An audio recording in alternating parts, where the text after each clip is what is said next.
Welcome to my channel the Bengal computer tutorial. আজকে এই Excel ভিডিওর মাধ্যমে আমি আপনাদের সঙ্গে এক্সেলে কয়েকটি দুর্দান্ত ফাংশন শেয়ার করব, যেগুলো কিন্তু এক্সেলে কাজ করার জন্য আপনার কাছে খুবই গুরুত্বপূর্ণ। তো সেই ফাংশনগুলো কিন্তু আপনি ব্যবহার করে অনেক জটিল কাজকে খুব সহজেই করে নিতে পারবেন। তো যারা এক্সেলে পরবর্তীতে কাজ করার জন্য ভাবছেন তারা অবশ্যই এই ভিডিওটিকে মনোযোগ সহকারে দেখবেন এবং এই ফাংশনগুলো কিন্তু ভালো করে নোটিস করবেন। তাহলে কিন্তু আপনাদের পরবর্তী যে কোনো সময় দেখবেন এই ফাংশনগুলো আপনাদের কাজে ব্যবহার করতেই হচ্ছে। যদি ভিডিওটি ভালো লেগে থাকে অবশ্যই ভিডিওটিকে লাইক করবেন এবং আপনি যদি আমাদের চ্যানেলে নতুন ভিডিও দেখে থাকেন তো অবশ্যই ভিডিওটিকে লাইক করে চ্যানেলটিকে সাবস্ক্রাইব করে রাখবেন এবং নিজেকে কম্পিউটার এক্সপার্ট করে তুলবেন। তো দেখুন আজকে সেই কি ফাংশনগুলো রয়েছে ইম্পর্টেন্ট সেগুলো দেখে নেব। তো দেখুন বর্তমানে আমি একটা এক্সেল শিট এখানে ওপেন করে রেখেছি। এই এক্সেল শিটে দেখুন কিছু ডেটা রেখেছি। দেখুন এই যে ডেটাগুলো রয়েছে এখানে কাস্টমারের নাম রয়েছে, এখানে ট্রানজ্যাকশন আইডি অর্থাৎ হচ্ছে ধরুন না কোনো কিছু পেমেন্ট করেছে তার হয়তো বিলের রিসিপ্ট নম্বর হতে পারে, বা আপনি যদি অনলাইন কোনো পেমেন্ট করে থাকেন তার যে নাম্বার, যাই হোক একটা ট্রানজ্যাকশন আইডি বলতে যে পেমেন্টটা করেছে তার একটা এখানে ইনভয়েস নাম্বারটা লেখা রয়েছে। তো এবারে আপনাকে যদি এরকম প্রচুর পরিমাণে কাস্টমারের নেম এবং তার ইনভয়েস নাম্বার দেওয়া থাকে, এবারও আপনি যদি মনে করেন যে কোনো একটা ইনভয়েস নাম্বার দেখে আপনি যদি চাইছেন যে এটা কোন কাস্টমার পেমেন্ট করেছে, তো সেটা যদি বেশি ডেটার ক্ষেত্রে হয় তো খুবই সমস্যা হবে, কারণ এটা আপনার খুঁজে পেতে সমস্যা হবে। এখানে আমি সামান্য দেখানোর জন্য কিছু ডেটা লিখেছি, কিন্তু যখন এটা হিউজ পরিমাণে ডেটা হবে যেমন 2-3 হাজার যদি ডেটা থাকে তো আপনার খুঁজে পেতে তো সমস্যা হবেই। তো এই খুঁজে পাওয়ার সমস্যাটাকে দূর করার জন্য একটা খুব ছোট্ট ফাংশন আপনাদের আজকে শেখাবো। তো যেই ফাংশনটা ব্যবহার করে আপনি কিন্তু যে কোনো ডেটাকে কিন্তু খুব সহজেই খুঁজে পেয়ে যাবেন। তো কিভাবে করা যায় তো দেখুন এখানে আমি প্রথম কি করেছি, সিরিয়াল নাম্বারটা করেছি। তো সিরিয়াল নাম্বারটা আমি যেভাবে লিখেছি ধরুন আপনাদের দেখিয়ে দিচ্ছি, হয়তো আপনারা জানেন। তো আমি এখানে দেখেছি ফার্স্ট আমি 1 লিখলাম, পরের সেলে 2 লিখলাম, ওকে।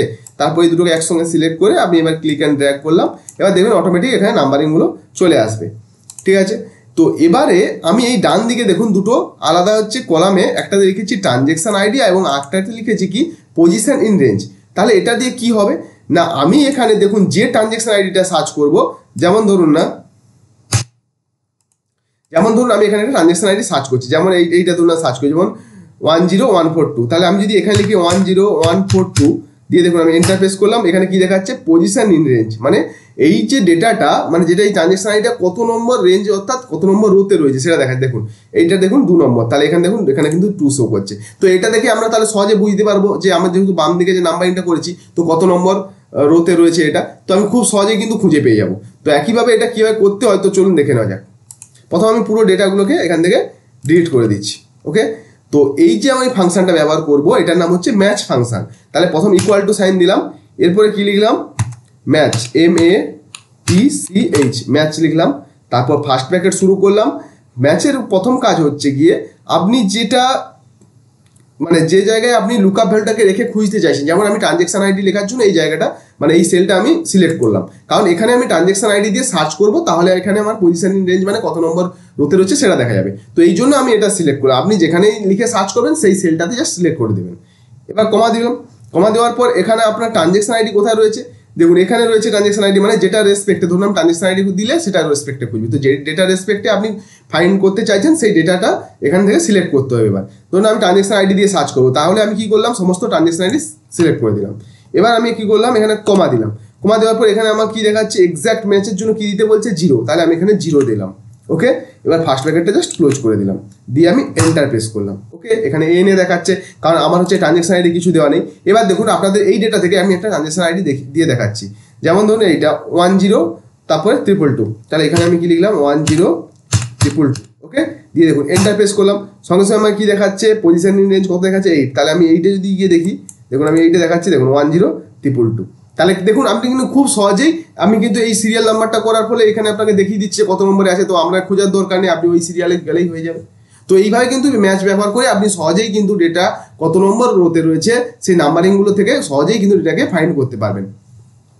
তো এরপরে যেটা দেখাবো সেটা হচ্ছে ইন্ডেক্স ম্যাচ। এটা কি দরকার ছিল না, ইন্ডেক্স ম্যাচটা হচ্ছে এই যে কাজটা আপনি করলেন এটাকে আরো সহজ করে দিবে। তো কি জিনিসটা দেখুন, এখানে আমাকে কি করতে হচ্ছে নাম্বারিং, ধরুন না আপনাকে এখানে দেখালো হয়তো 2000 ডেটা রয়েছে, তো আপনাকে দেখালো হয়তো 1000, তো আপনাকে তো এখানে 1000 নম্বর, যেমন আমি এখানে আগেটা দেখাচ্ছি, যেমন আমাকে তাহলে 1000 যে সিরিয়ালটা যেখানে রয়েছে সেখানে আমাকে যেতে হচ্ছে, সেখান থেকে দেখে আমাকে তারপর খুঁজতে হচ্ছে। তো এতে কি হচ্ছে, আমার কিন্তু একটা সমস্যা থেকে যাচ্ছে, সেই আবার খুঁজতে হচ্ছে, একটু সময় চলে যাচ্ছে। তো এই কাজটাকে আরো আপনি সহজে করে নিতে পারবেন। এর সঙ্গে জাস্ট আরেকটা আপনাকে ফাংশন যোগ করতে হবে, যেটা হচ্ছে ইন্ডেক্স ফাংশন। দেখুন এই ইন্ডেক্সটা যদি জয়েন করে দিন আরো সহজ হয়ে যাবে আপনার কাছে। দেখুন এখানে সেম ডেটা রয়েছে, কাস্টমারের নামও রয়েছে আর সেম ট্রানজেকশন আইডিও রয়েছে। তো এইবারে আপনি দেখুন এখানে আমি যেটা করেছি, এই একই রকম ভাবে দুটো কলামে আমি ডেটা লিখে রেখেছি। তো এই কাজটাকে আরো সহজে করার জন্য দেখুন আমি এখানে ট্রানজেকশন আইডিতে আমি ধরুন সার্চ করলাম 10142, ওকে, দিয়ে আমি এন্টার প্রেস করলাম। দেখুন আমার কি দেখাচ্ছে, সন্দীপ পাল। দেখুন এই যে ডেটাটা রয়েছে আমার 10142, এখানে কি রয়েছে, সন্দীপ পাল। দেখুন তাহলে হচ্ছে কি আপনার কাস্টমার নেমটা আপনার সামনে ডাইরেক্ট চলে আসছে, আপনাকে আর ওই রো ওয়াইজ দেখে দেখে আর খুঁজতেও হচ্ছে না, ঠিক আছে। তো এইটার ফলে আপনি সহজেই কিন্তু, এটা শুধু এর ক্ষেত্রে নয়, আপনি যে কোনো কলাম থেকে যদি ডেটাটা খুঁজতে চান তো অবশ্যই এই ইন্ডেক্স ফাংশনটাকে ইউজ করবেন আর এর সঙ্গে ম্যাচটাকে লাগিয়ে দিবেন। তাহলে যে কোনো জায়গা থেকে আপনি যে কোনো কলাম থেকে সহজেই কিন্তু ডেটাটাকে খুঁজে দেখে নিতে পারবেন। ওকে, তো এটা কিভাবে করা যায় আমি দেখিয়ে দিচ্ছি। তো আমি ফার্স্ট কি করলাম, এগুলোকে ডিলিট করে দিলাম। ক্লিয়ার? এবার আমরা ফার্স্ট এই কাস্টমার নেমটা যেহেতু দেখবো, তো এখানে আমরা কি করবো, ইকুয়াল সাইন দেবো। দেওয়ার পর এখানে আমাদের ফার্স্ট যেটা ইন্ডেক্স ফাংশনটা দিলাম। ইন্ডেক্সটা দেওয়ার উদ্দেশ্য হচ্ছে কি, কলাম থেকে ডেটাটা দেখাবে, ঠিক আছে, এই জন্য আমি ইন্ডেক্স ফাংশনটা দিলাম। তারপর ফার্স্ট ব্র্যাকেট শুরু করলাম। তারপরে কি বলছে এখানে, অ্যারেগুলো সিলেক্ট করতে, অর্থাৎ ইন্ডেক্স বলতে কি আমার এখানে মেন দেখাবে কি, কাস্টমার নামগুলো আমার দেখার দরকার। তো আমি এই জন্য আমি নামগুলো সিলেক্ট করছি, আপনি যে ডেটা দেখতে চান সেই ডেটাগুলো সিলেক্ট করে দেবেন। ওকে, এবার কমা দিলাম। এরপরে আমাকে কি করতে হবে, যেহেতু ম্যাচিং করার জন্য, মানে ট্রানজেকশন আইডির সঙ্গে যেহেতু ম্যাচ করে তো নামগুলো আসবে, তো এর জন্য আবার সেই ম্যাচ ফাংশনটা ইউজ করতে হবে। ম্যাচ দিলাম, তারপরে আবার ফার্স্ট ব্র্যাকেট দিলাম। দেওয়ার পরে এবার আমার কি হচ্ছে, যে ম্যাচে আমরা যেভাবে ফাংশনগুলো লিখেছি সেমভাবে কিন্তু এখানেও লিখতে হবে। তো আমি কি করলাম, যেখানে ট্রানজেকশন আইডিটা দিয়ে সার্চ করবো সেই ঘরটা সিলেক্ট করে দিলাম। তারপর কমা দিলাম। কমা দেওয়ার পর আমার টোটাল ট্রানজেকশন আইডিগুলো সিলেক্ট করে দিলাম।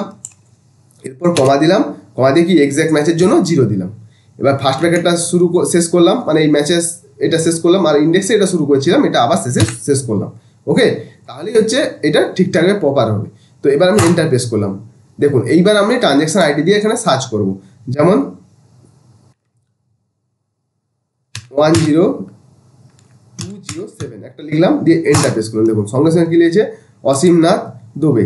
এটা হচ্ছে দেখুন এখানে এই যে নামটা রয়েছে এটা চলে এসছে, ঠিক আছে। এরপরে আপনি যদি আবার এখানে যদি আরেকটা দেখুন আপনার দেখাচ্ছি, যেমন 1012225 লিখছেন। এবার এন্টার প্রেস করলাম। দেখুন এখানে কি লিখছে, সৌজন্য মল্লিক। দেখুন এই প্রথমেই আমার ডেটাটা কিন্তু রয়েছে। তো এইভাবেই কিন্তু আপনি ইন্ডেক্সটা যদি জয়েন করে দেন এর সঙ্গে, তাহলে কিন্তু আপনার কাজটা আরও সহজ হয়ে যাবে। আশা করি এই ফাংশনটা কিন্তু আপনাদের অনেকখানি কাজে লাগবে।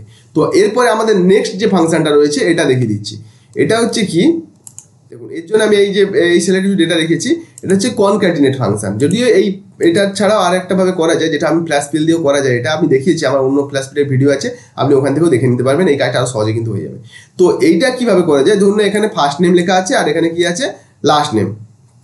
ওকে, তো ধরুন এখানে ফার্স্ট নেম আছে আর এখানে কি লেখা আছে, লাস্ট নেম। তাহলে এবার যদি এখানে ফার্স্ট নেমে যেমন প্রথম নামগুলো রয়েছে আর এখানে লাস্ট নেমে অর্থাৎ তাদের পদবি বা সেটা রয়েছে, তো এই পদবি আর নামটাকে যদি আপনাকে ফুল নেম লিখতে বলে, এখানে তো আমরা ফুল নেমের ক্ষেত্রে কি লিখি, প্রথমে নাম লিখি তারপর আমাদের পদবি অথবা টাইটেলগুলো লিখি। তো এই দুটোকে আমার কি করতে হবে, এবার জয়েন করতে হবে, কারণ এই দুটো আলাদা আলাদা আছে। এবার আপনি জয়েন করতে গেলে কি এখান থেকে কপি পেস্ট করতে যাবেন, তাহলে আপনার ওই কাজটা করতে অনেক সময় লেগে যাবে এবং বারবার এই সেলে ক্লিক করে কপি পেস্ট করতে আপনার খুবই সমস্যা হবে। তো এই কাজটাকে আপনি সহজে করে নিতে পারবেন কনক্যাটিনেট ফাংশন ব্যবহার করে। এই কনক্যাটিনেট ফাংশন দিয়ে আপনি যে কোনো ডেটাকে যদি আলাদা আলাদা কলামে থাকে সেগুলোকে কিন্তু এক জায়গায় লিখে নিতে পারবেন। আপনি যতগুলো ডেটাকে এক জায়গায়, মানে যে কলামে সেপারেট করা আছে সেগুলোকে কিন্তু সবগুলোকেই এক জায়গায় করে নিতে পারবেন। আপনার যতগুলো কলাম থেকে ডেটা নেওয়ার দরকার সবগুলোই করতে পারবেন। তো কীভাবে এটা করা যায় দেখুন, ফার্স্ট আমাকে সমান দিতে হবে। এবার ফাংশনটার নাম লিখবো কনক্যাটিনেট। এবার ফার্স্ট ব্র্যাকেট দেবো। এবার আপনি যে যে কলামে ডেটাগুলোকে জয়েন করতে চাইছেন সেইগুলো দিবেন। প্রথম আমি কি দেবো, তাহলে ফার্স্ট নেম আমার হয়, ফার্স্ট নেম দিলাম, কমা দিলাম। এবার দেখুন ফার্স্ট নেমের পরেই কি আমরা সঙ্গে সঙ্গে আমাদের পদবিটা লিখে দিই, তার মাঝে কি থাকে, স্পেস থাকে। তো স্পেস দেওয়ার জন্য এক্সেল একটা সিম্বল ইউজ করা হয়, সেটা হচ্ছে কি ডবল ইনভার্টেড কমা শুরু করলাম, আবার একটা স্পেস দিলাম আর ডবল ইনভার্টেড কমা শেষ করলাম। এইটার অর্থ হচ্ছে স্পেস, মানে একটা ওয়ার্ড থেকে একটা ওয়ার্ডের যে মাঝে স্পেস থাকে সেটার জন্য আমাকে এটা দিতে হবে, ঠিক আছে। এবার আপনি যদি স্পেস না রাখতে চান তাহলে ওটা দেওয়ার দরকার নেই। এবার কমা দিবেন, কমা দেওয়ার পরে আমার কি আছে, এবার এই লাস্ট নামটা এর সঙ্গে জয়েন হবে, তো লাস্ট নামটা সিলেক্ট করে দিলাম বা ব্র্যাকেট ক্লোজ করে দেন। আপনার যদি আরও ডেটা থাকে কলামে, তো সেই কলামের যে সেলগুলো আছে সেগুলো সিলেক্ট করে দেবেন। এবার আমরা দেখুন ব্র্যাকেট সেট করে এবার এন্টার প্রেস করলাম। দেখুন সঙ্গে সঙ্গে কিন্তু দেখুন এইটা আর এইটা দুটো আলাদা কলামে ছিল, সেটা কিন্তু একসঙ্গে যুক্ত হয়ে কি আছে, সঙ্গীতা দাস, অর্থাৎ একসঙ্গে চলে এসছে। এবার আপনি যদি এখানে নিচের দিকে ক্লিক অ্যান্ড ড্র্যাগ করেন, দেখুন সব নামগুলো কিন্তু আপনি খুব সহজেই একসঙ্গে জয়েন করে নিতে পারছেন। তো এইভাবে কনক্যাটিনেট ফাংশন ইউজ করেও কিন্তু আপনি যে কোনো ডেটাগুলোকে যেগুলো আপনার কলামে রয়েছে সেপারেট কলামে সেগুলোকে কিন্তু জয়েন করে লিখতে পারবেন। তো আশা করি এই ভিডিওটি আপনাদের ভালো লাগবে এবং অনেকখানি হেল্প করবে। তো যদি ভিডিওটি ভালো লেগে থাকে অবশ্যই ভিডিওটিকে লাইক করবেন, আর যদি আপনি আমাদের চ্যানেল নতুন হয়ে থাকেন তো অবশ্যই চ্যানেলটিকে সাবস্ক্রাইব করে নোটিফিকেশন বেলটি অন করে দেবেন। ধন্যবাদ।